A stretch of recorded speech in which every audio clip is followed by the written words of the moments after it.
Hi there and welcome back to the channel. This is another one of the TVs I rescued from Oblivion. It was going to be junked and thrown in the bin. Probably should have been. But I just saw it and I thought, well, it's a mid-80s Sony. Might get something out of it.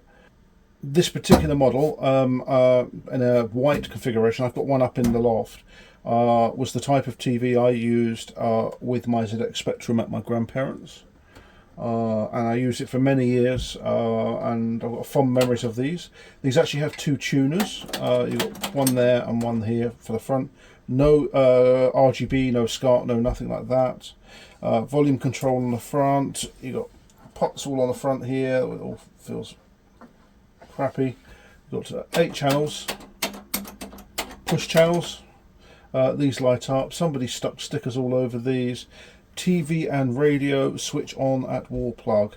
So yeah, God knows. Let's pull this off and let's pull that off. I have a feeling there's no Sony logo behind this. Oh, it's got a Sony logo. Okay, all right. Let's take this volume thing off. I don't know why I'm taking them off, because the damn thing is a mess. It just offends me saying yellow on there. I have OCD with colours, so okay. So yes, you got earphone socket, speaker control, basic controls for brightness, colour, contrast, vertical hold. This is called the GT tuner, so you can plug your computer in there, volume. Then on the side here, oh by the way, I've opened this up so to have a look. Got the tuner section here. It's missing its cover. Yeah, it's probably snapped off. No, but I thought I'd open this up and start actually having a look before, because you've seen me taking covers off TVs, to explore it. And it looks like somebody has been in here and hot wired things. So yeah, so they basically did something to try and make this work. Now, one thing I have noticed was the neck board was slightly off. That the on-off button doesn't necessarily work. So yeah, this is definitely a resurrection of sorts. What we're going to do is, if I find the cutters, and let's cut open this and see what we've got.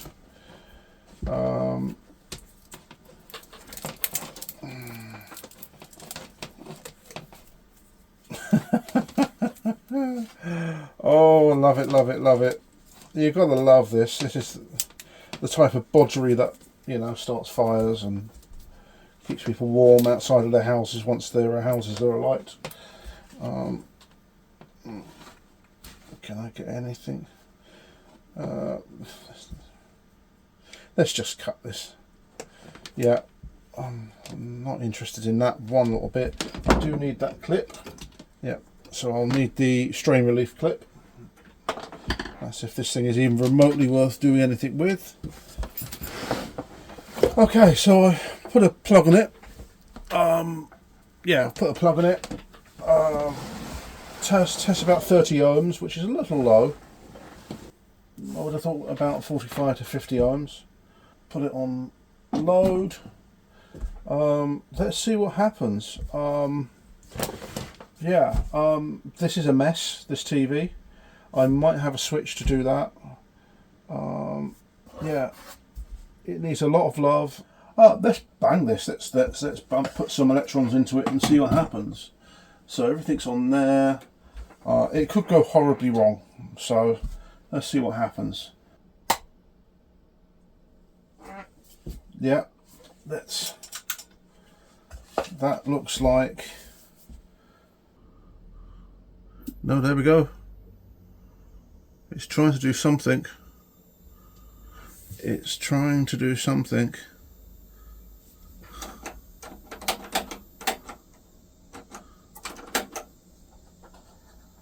Nothing from the audio. It keeps on dimming. The bulb over there keeps on dimming down then brightening up again. Shall we just see? Bang it. 110, 82, 54. Oh, we've got a picture.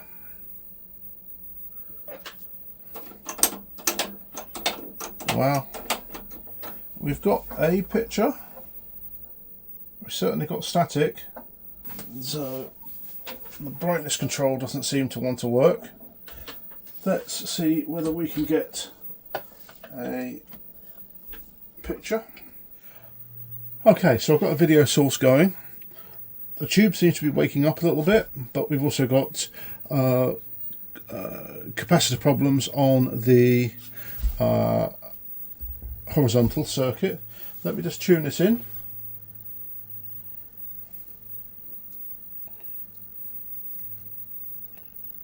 Oh, there we go. Oh no, that's really flaky. Oh, there we are. I think this tube is worth saving. I think the actual TV is worth saving. It's a mess, but apart from the button here, the on-off switch, just nothing. That seems to work. So let's, yeah. I think it just needs a good clean out, a setup. The brightness control is simply not doing anything, so we need to check to see whether there's a dodgy solder joint there and go through it. But that isn't bad, considering this is an absolute, to be perfectly frank, a fucking mess. It really is. But I think we could recover this. What's the next step with this thing? I think we try and work out what the hell's going on with this button, the on-off switch. I think I might have a spare somewhere, or this might work there. We take all these labels off. Labels saying channel 1, 2, 3, 4 on this. Is there any sign of? It might be because the bulbs actually. The bulbs might have gone. That's all right. We can sort that. There's little neon bulbs that sit behind these lights. And so you go down to GT down there. So yeah, this, we might have enough material here to actually make a TV out of this. Yeah, you can see that is a classic symptom of capacitors. So if one side of the screen starts to go dark across here in a faded pattern, that generally is one of the capacitors in the horizontal circuit. I had a little Sanyo black and white TV that actually had exactly the same problem. In fact, I've had a couple of them, but I've not had it on a Sony, so it'll be interesting to see. Let's dismantle it to find out what's going on with that. But first of all, let's give it a quick wipe down.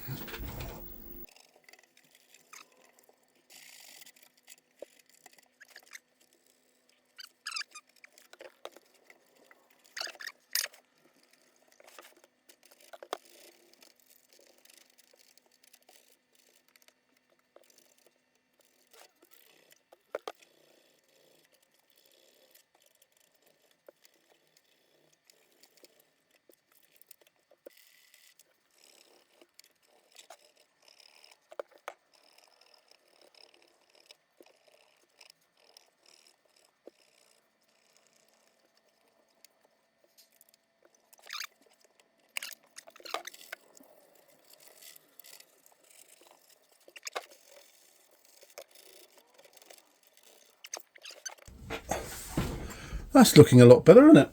Let's put a bit of light on it. Yeah, that's definitely looking a lot better. I can do the same for the buttons here. I'll probably do that once they're out of the actual TV. So let's have a look at this power button.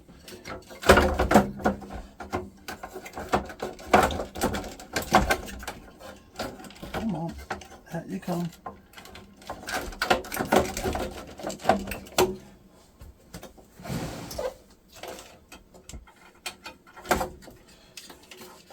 So there's the switch, and it looks like, yeah, it looks like it has broken. Okay. So there's the switch. I think the majority of it is actually there. I think it just needs a new switch. Yeah, so damn. Well, we have that part. Yeah, we got a spring. The remains of a spring. I can get another spring, that's not a problem. We now know what's going on, so I've just got to keep hold of that. Cool. So let's see whether we can clean up these.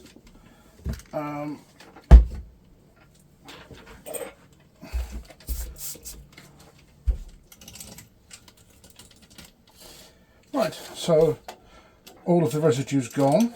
It's just a tiny, probably a little bit, a few bits and pieces here and there. So yeah, that's in. Then we've got the numbers that go across here. They just need a quick wipe.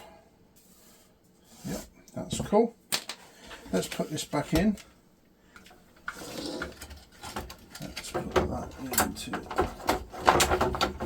like that.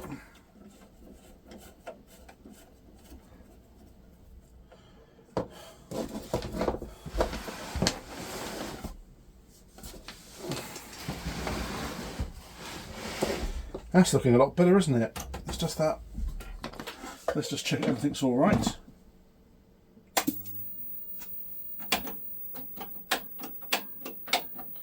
Yeah, so some of the LED, the neons aren't working.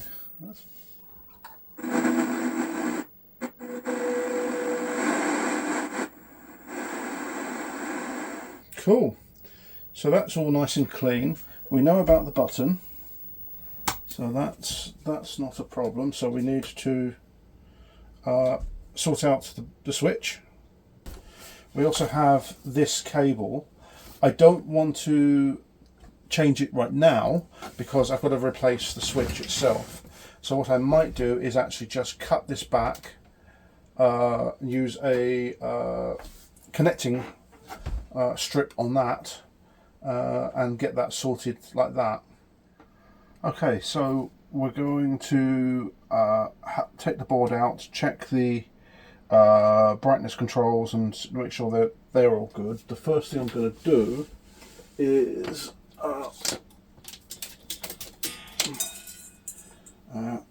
discharge the tube. Let's discharge the tube. That's fine, that sounds good. Ooh.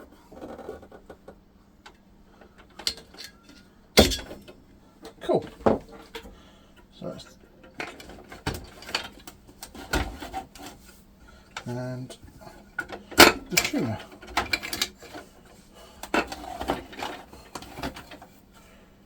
What I'm going to do is I'm just going to solder some of the connections on the controls just to make sure everything's all good. To be perfectly frank, it looks all right, but I'm just going to resolder them anyway. Turn that on. It is quite high out. The resistors down here have darkened the board quite a bit. I might give them a little bit of solder there. I think I might just do the flyback as well. So this is just a quick sort of going through stuff which I know that usually goes wrong with these.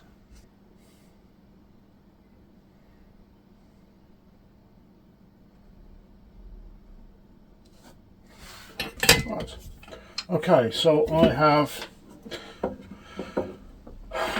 found a few dodgy solder joints, reflowed all the ones which are usual suspects, so that should be all right.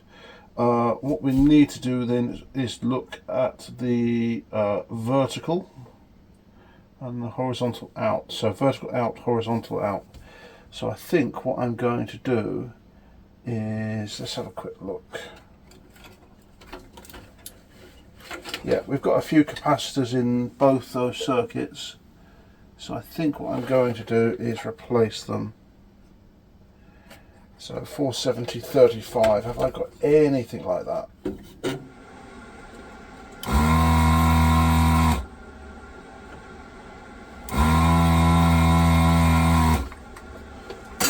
Okay, take that out. so this is the 470-35, 470 microfarad, 35 volts. I have got, yep, 470, 50 volts, which is perfectly fine. You can put it in a higher voltage, same or higher. And then we then have another capacitor here, which is a 680 at 35. Might have to put something else in there. And this one looks a bit rubbish. 680 microfarad at 35, and it looks like it's been bulging. So yeah. I don't have the 680 at 35, but I'm going to put a 470 at 50 in. Looks like it's been leaking. So let's see what that does. And then I'll have to get a 680 at some point if I decide to go any further with this. Yeah, I think we'll try that. So that's pretty much all of the electrolytics on the horizontal and the vertical. So I can just put those in. So I have replaced a bunch of capacitors, done a lot of soldering of joints, found a few dodgy solder joints, a few other bits and pieces, done all the control joints on the controls down here, on the flyback, and a few other bits and high temperature areas. They all look like they needed some doing. Yeah, so I've got Doctor Who: The Ark in Space playing. Let's turn on.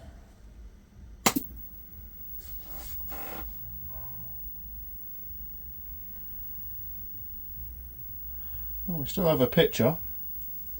It's very bright. The brightness control is not doing anything. Color control still working. Yeah, vertical still working. Yeah.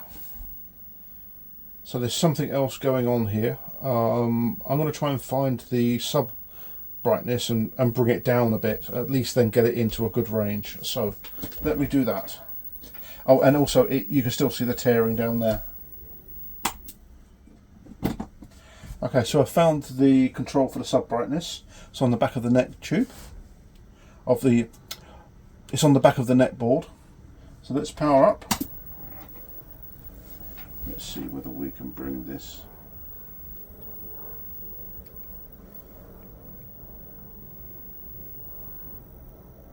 Oh wow, okay.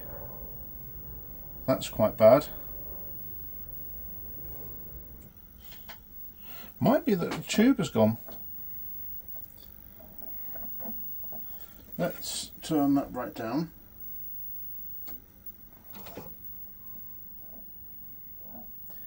So the control is working. Yeah, the control is working. This could be a worn out tube. So yeah, to me it looks like a worn out tube.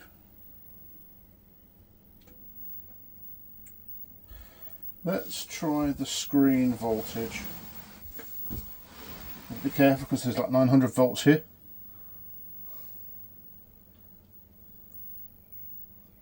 Oh, that is terrible. So if I'd reduce the screen voltage, might just be an entirely worn out tube. Yeah, the focus is working. Wow. I do believe the actual tube is worn out. I'm going to check with a few people just to make sure. But yeah, okay. 3:28 a.m. So I've just been chatting with some friends. We're part of a group of people who like CRTs on WhatsApp. And the consensus is actually components rather than tube. The tube itself actually looks alright. If I just turn it round, the cups on the heater cup at the back doesn't look that discoloured. It looks alright. So yeah, I'm sort of leaning towards component failure rather than tube. The fact that actually now we've got full brightness and yeah, don't worry about that, that's just the DVD playing up. It's a scratch on it. The fact we've got brightness now actually sort of indicates that actually somebody had been playing around with the sub brightness to try and get some more life out of it. But I still don't think it's the tube. As somebody pointed out, if the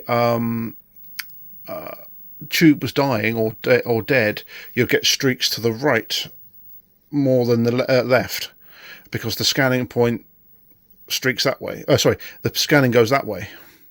It is something in the horizontal circuit, because the rest of the picture on this side looks absolutely fine. I think this is one to actually sort of park, think about, and see if I can find a switch for it.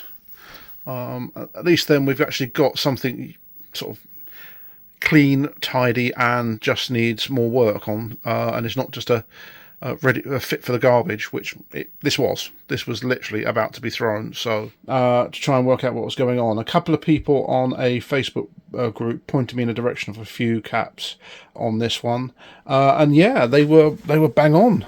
It was essentially a 22 microfarad 250 that had basically corroded away. And so I didn't have a 22, but I've got a 10 microfarad 250 there, so I've just replaced it with that. I've given it a little bit of a light blowout, and yeah, I'm going to put the thing back together again and see if it works.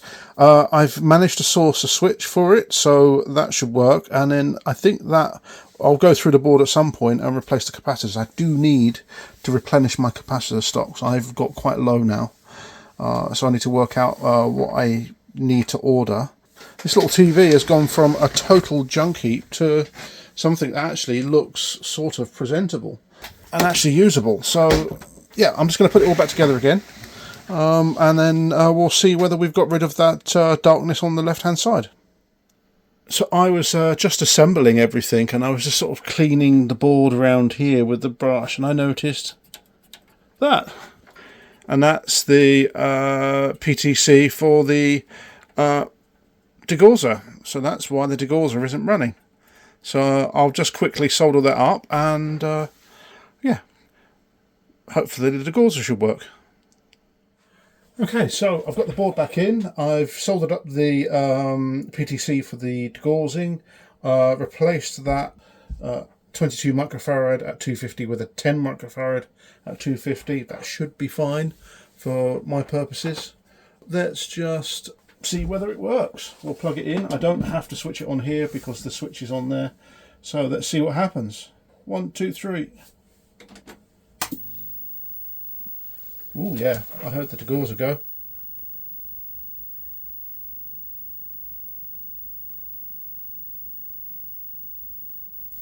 Okay. Well, that's not working well. Where's the picture gone? That's interesting. Ah, have I done? No. Yeah, okay. Yes, the DAG ground is actually there. Yeah, I don't. That's a. So why are we getting? Yeah, I think I might have adjusted the screen voltage. Hold on. Screen voltage. So let's power up. Let's increase the screen voltage and see what happens. I think I did drop it as part of my experiments on it. There we go.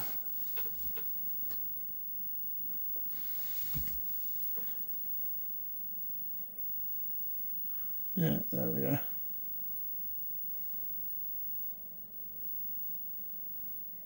Up there. Okay, so looks like a lot of the issues on that side have gone. So that's so all of the issues on this side with the darkness have actually disappeared. That's good. The brightness isn't great, but well, might increase the screen voltage just a tiny bit. And the sub color seems a bit oversaturated. Yeah. It's always this dark part of the arc in space that sub brightness is a bit high. No, that's now taken the entire range out of the control on the front. So let's see whether we've got the colour purity problem sorted. Yeah, you can see over here the convergence has gone just there. It's also looking at the linearity down here has gone a bit funny as well. It could be that I haven't put the right cap in, but well, we'll see what happens. I think the convergence is out on here because it goes red down here when it's blue up there. It's not bad. Again, we've got vertical linearity problems down here, so I can adjust that. That's fine, but yeah, it's cleared up all of the issues on that side, and it looks great. So I've been trying to find a switch. This is the one on the little KV-1430 that doesn't work there. It's basically fallen apart and it's permanently switched on now.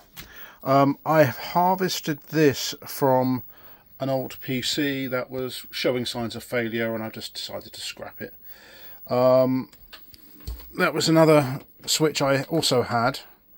So what I'm going to try and do is basically put that into the space where this little one goes. Unfortunately, the width is different, so it is actually oh, it's so difficult to do. Hang on. Yeah, so it's slightly wider.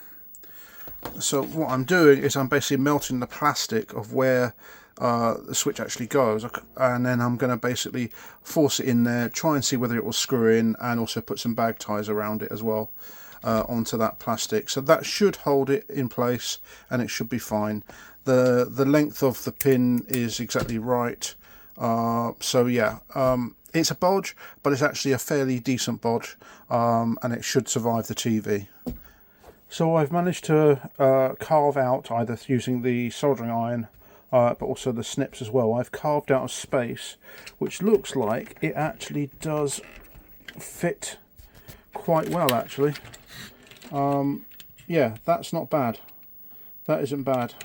Got a little bit of tidying up to do, but again, with some bag ties around it, I think that will be absolutely fine. That's not going to go nowhere. That plastic is quite strong, and it's in the right position. So yeah, cool. I'm just going to finish this off. I might put some hot glue around it as well. Get the glue gun out just to glue it in place even. So there we go. It's actually in place, and I've tested it, and it even actually it fits and everything's all good. So there's quite a lot of hot glue around it. Ooh, hang on. There's quite a lot of hot glue around this, and yeah, I don't think it's going anywhere. It's slightly to one side, but actually it's fine. The end cap on this, which goes like that, the actual button itself, seems to work absolutely not a problem at all. So I'm going to put this back in, and then I'm going to wire this up. Yeah, it's pretty straightforward, pretty simple. I'll use some heat shrink over the top of these wires and basically plumb it in. So yeah, that's a really good fit. I didn't need any bag ties or anything like that. It is quite solid. It actually won't go backwards because it's actually still got posts on either side. It's about coming forwards and holding it in place, or popping out that way, you know, coming that way. So, and I've put enough hot snot glue on there to for it to actually work. So right, let's get this back in. Cable's in place. It's all back in. I'm using the existing cabling there, so I don't even have to solder at the top there. And there we go. We have a working power button again. So I've cut the cables to length. I've got the oh, come here, the inputs to the TV itself, so positive and negative. I've got just on the first one, my method is to basically not twist the ends, but actually push them together. I will try and show you that in action, and then you then twist the whole lot together and then solder, and that creates a pretty good mechanical connection. So I'm just going to push the heat shrink over the top, and then the first one is done.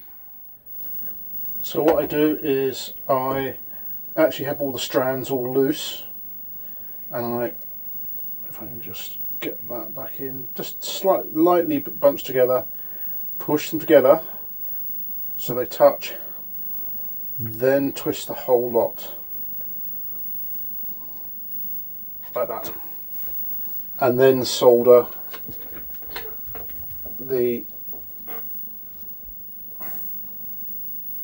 together. It takes a little while. It has to heat up the entire joint. There's quite a lot of thermal mass to actually put together. And the great thing is as you're putting solder in, it actually the whole joint holds together as you're actually putting it in. So I've got a little bit. Oh yeah, that's hot. Toasty. So yeah, creates a really good mechanical connection. Just let that cool down just a sec.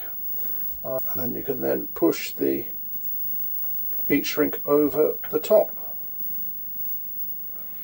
If you can get it in, sometimes you need a little bit of, snip a little bit of material away,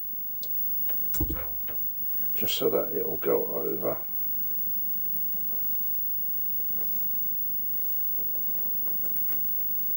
Like that. And then do the heat shrink. So I tend to just